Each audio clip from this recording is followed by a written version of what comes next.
came in this shit, I might earn my special like Tabby little bitch. Straight up the rip, on my layers on drip. Alright, ladies and gentlemen, here we are with the UFC 4 Bantamweight rankings video. I've already done 2 of these. We had the welterweights, we had the lightweights. We're going to skip featherweight for now. Fuck them. Who cares? And for good reason. We just by overwhelming, deciding by the fans, these 2 comments right here really made me go out and decide to do Bantamweight. Just so much love for the fans here tonight. Let's go ahead and get right into it. You already know how it works. S tier, GOAT status, F tier, people I'm not going to mention. Not really good. Alright, let's get right into it. First, we're going to put D tier, Dominick Cruz. Now, before we even get completely into this, let me just say, Bantamweight is the most stacked weight class in the game. I don't care about your opinion. It's a fact. If Dominick Cruz had the same skill set at welterweight or at even lightweight, he would, be C tier, B tier. But, his pillow hands kind of hurt him here. And you really have to use that head movement. And don't get me wrong, his head movement's fantastic. He's got the signature head movement, which is, kind of difficult to use. But you have to use it, essentially. You see, he has 87 blocking and 92 chin. So that gets withered away really quick. If you ever use Dominick Cruz, only takes a couple good hits to the chin. And you're going to start falling down. But, other than that, he's got the fast strike. He got great cardio. And he's got some decent wrestling, so he's kind of a jack of all trades almost.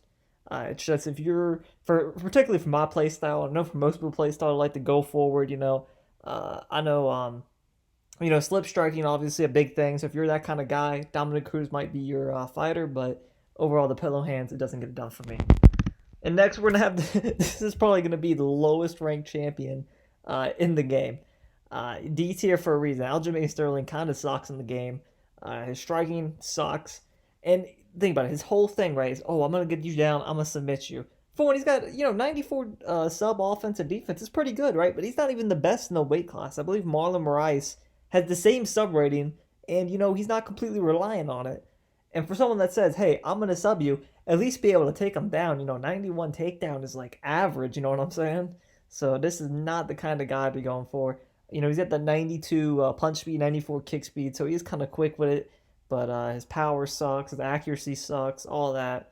Just terrible. Would not recommend him. If you want to use a wrestler, there are other people in the weight class to do with. Even if you just want to be a submission guy, would not head towards Aljamain Sterling. And now, our first person in C tier is Corey Sandhagen. And honestly, I think, C tier might be a little low for him, but if we're going off of, the community's opinion, I'd have to rank him here at C tier. I rarely ever see this guy when I play online. But, overall, he's got some good kicks. Like I said, he's got that crazy legs perts. I believe he has frontal assault. So what that does is it adds +5 to your kick speed and power. For crazy legs is for roundhouse, and frontal assault is for your side kicks and your front kicks. So very good kicker. Probably one of the best in the weight class. He's got some decent grappling. I think he's around that 90 area for his subs and all that stuff. His bottom game's pretty solid. His health also around that 90, low 90s area. Only problem with him, his punch power is not great, so it does take a while to get some damage going. And his takedown's also not great. So, obviously, Sandhagen is more of a stand-up guy, but if you want to wrestle, it's kind of not there. It's hard to get someone down. And my only thing about him is that he really needs his space. So, if you got low punch power and you're a lengthy dude like this, it's really hard to, get damage off in the pocket. So when you're using Sandhagen, you have to be fighting on the outside, kind of like a Wonder Boy style. And he doesn't have the movement for that, really. Like, it's okay. It's like it's not something I'd recommend. There are better players for that playstyle in this weight class. We'll get to them later. Obviously, they're higher ranked. So that's all I have to say on Sandhagen here. And at the C tier here, Cody Garbrandt. This is obviously a fan favorite fighter to use in the weight class.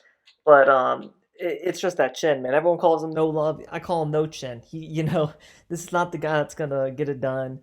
His stamina, not great. His grappling, terrible. But that 97 punch speed, 98 punch power, it's hard to beat that. And that 96 head movement and footwork, very good. So this guy is a fantastic fighter if you only play one round. If you're going for 5 minutes, choose Cody Garbrandt. Anything other than that, not the kind of guy I'd go for. We're going to go ahead and get into the next one here. Marlon Moraes. This is kind of the same fighter as Sandhagen here. He's got the great kicking, got crazy legs, got steel checks, and he's got the great subs, which is something that Sandhagen does not have. However, doesn't quite have the boxing to get it done. Doesn't have the movement to be an outside fighter, and he has a below average chin. 90 chin, 90 cardio, not great. He's a pretty fun guy to use though. If you haven't used him yet, those kicks, it's kind of like a Edson Barbosa, without the footwork. But he's solid. I'd give him a try if you haven't used him yet. But for now, he's gonna be in C tier here, and B tier right above him. This might be a little controversial. Sean O'Malley at B tier. Honestly, Sugar Sean, he's got the boxing going. He's got the kicks going. He's got everything going in that stand-up game. He's got all the combinations that you'd want. I believe he has a spinning heel kick, which is the most overpowered kick in the game. And he's got good movement. Obviously, when you're fighting with Sean O'Malley, you're not going to want to take the fight to the ground. He's got terrible wrestling. And he's got the terrible legs. Marlon Vera showed that off pretty well in his fight. So that 87 leg health can, be your detriment there. But he has a 97 switch stance, so it's almost evened out. But you know what you're going to get when you go Sean O'Malley. It's not, he's a very, one-sided fighter, I'll say. He doesn't, what you're going to get. He's got great stand-up, great striking, great kicks. Doesn't have the best grappling. Doesn't have the best health stats. But overall, very usable character. He's honestly the most usable guy in the weight class for, if you're more of a noob. Next at B tier, talking about usable, Pedro Munoz. This is the bulldog of the weight class. He's going to come in there, got this huge chin, got this good boxing. If you're a pressure guy, Pedro Munoz, you're going to love him. He's even got good grappling. Like I said, 92 takedowns and 93 sub. That totally gets it done.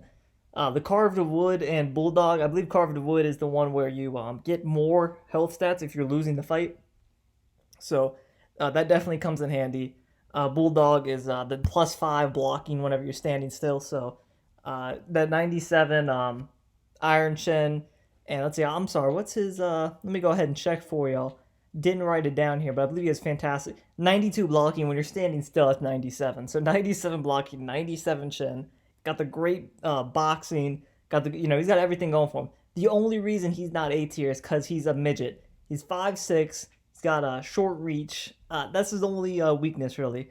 Other than that, he's a great fighter. I'm sure he will get nerfed a little bit upcoming here after his loss, but overall he's looking pretty good. There's a reason he's a B tier. Moving up to A tier, the all-star wrestler of the weight class, Henry Triple C Cejudo. 95 takedowns. Got the 5-star wrestling, so you can do that chain wrestling. The turning takedowns. He's got all that going for him. He's got some good boxing, so you can also do the little jab. He's kind of like a Munoz that's more focused with wrestling rather than striking. But 95 punch power is honestly incredible. He's one of even when you play with him, you can tell he's one of the hardest hitters in the weight class. He has great cardio, great chin. I believe both are a 95 cardio, 95 chin. The only thing that you can say negatively about him, honestly, is that, he's obviously short. He's a flyweight. He's 5'4". And he's got 84 subs. So if you're looking to take a guy down and finish the fight by submission, I mean, it's possible, but not the guy you really want to go with. This is more if you want that Chael Sonnen ground and pound style. He's got you covered. And honestly, Henry Cejudo, this was my personal pick up until recently. I used to always use Cejudo. That great wrestling, great boxing. It gets it done. Next at A tier, Jose Aldo, coming off that big win. I'm sure he'll get a buff even. Hopefully do his cardio, because that's really the only negative thing you can say about him. The kicking, those 5-star leg kicks and the Muay Thai combos. Any combination you throw with Jose Aldo, slap a leg kick on the end of it. It'll flow perfectly. 96 kicks. He's even got steel checks. He's got the he's got 93 bottom game and to your feet, so that adds +5 bottom game when you're trying to get up. So, very useful there. He's got even good boxing. I mean, there's nothing bad you can say about Jose Aldo other than that cardio, 90 cardio. Not going to get it done through a 5-round fight. In a 3-round fight, you're normally okay.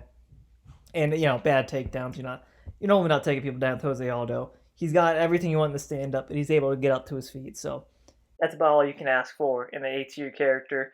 And this time, we're going to have 2 S-tier characters, but not before we announce Rob Font. Rob Font got the great length, 71 reach. He's got the good health stats. He's really like a lengthy type kickboxer. If I had to say anything about him, he's just good at everything, very well-rounded. And I see a lot of people leaning towards him in the in online. And for good reason. You know, he's got the good boxing, so 95 speed, 92 strength, 95 accuracy. And he's got fast hands and laser focus. So fast hands, that's for your hooks, uppercuts, and overhands, plus 5 speed and accuracy on those. And then laser focus is for the straights. So basically any punch you throw at him is going to have 99 speed, 99 accuracy. So almost like Conor McGregor, where you just can't mess with this guy. You know, if you look at his stats, it's not really jumping off the page. But trust me, this man plays like an absolute animal in online. And he's got some good top control, too. Like, you know, 92 top control, 90 bottom control. You can really hold a guy down with those kind of stats. I mean, there's nothing he doesn't excel at. So, moving on to the S-tier characters. First S-tier is TJ Dillashaw. This is my personal favorite character in the entire game. He's got great kicks. He's got great movement. I mean, he's got good wrestling. You know, you can take a guy down with him. You can hold him there. The 91 takedown, 91 top control.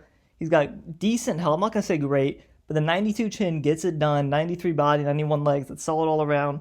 94 cardio. He's able to get it done through 5 rounds. 5-star kickboxing combos. 4-star boxing combos. This dude is amazing on the feet. And even on the ground, like I said, he's got some decent ground game. The only thing you could say about him, I mean, this isn't even really a negative. 89 blocking is not bad. 89 subs is not bad. There's really nothing wrong with him. There's a reason he's an S-tier character here. He's got everything going for him. The only thing I can say is that there's one more man that I will say just has a slight advantage over him, and that's Peter Yan. Everyone knows, former champ, basically still is the champ. Best boxer in the game. He's the best pressure fighter in the game. I call him a 5'7" battering ram for a reason, because you cannot stop this man's forward pressure. He's got 95 boxing or punch speed, 95 punch power, 93 accuracy with the fast hands, which we've already talked about. He's got the force of nature, which is the most overpowered perk in the game. You know, that's whenever if you do more damage to your opponent in the first couple minutes, all your health stats go up by 5, I believe, or at least your chin. Basically, turns you into a damn animal. So if you have a fast start with Peter Yan, you're going to have a great game. The only thing you can say about him, yeah, he can't sub people, and his legs are his somewhat weakness. You know, 89 leg health with only a 95 switch stance. You can kind of make that a weakness, but it's really hard to stop someone like Peter Yan walking forward and just pressuring you the whole fight. And basically, that's all we got for Bantamweight here. Let me know if you guys like it so far, and how you guys are feeling about this mini-series I got going on. If you want to see more, check it out. Leave a comment below what weight class I should do next, and I will see you all in the next one. This is vintage from 1980 some. I'm the son of the pioneer that got you near the sun.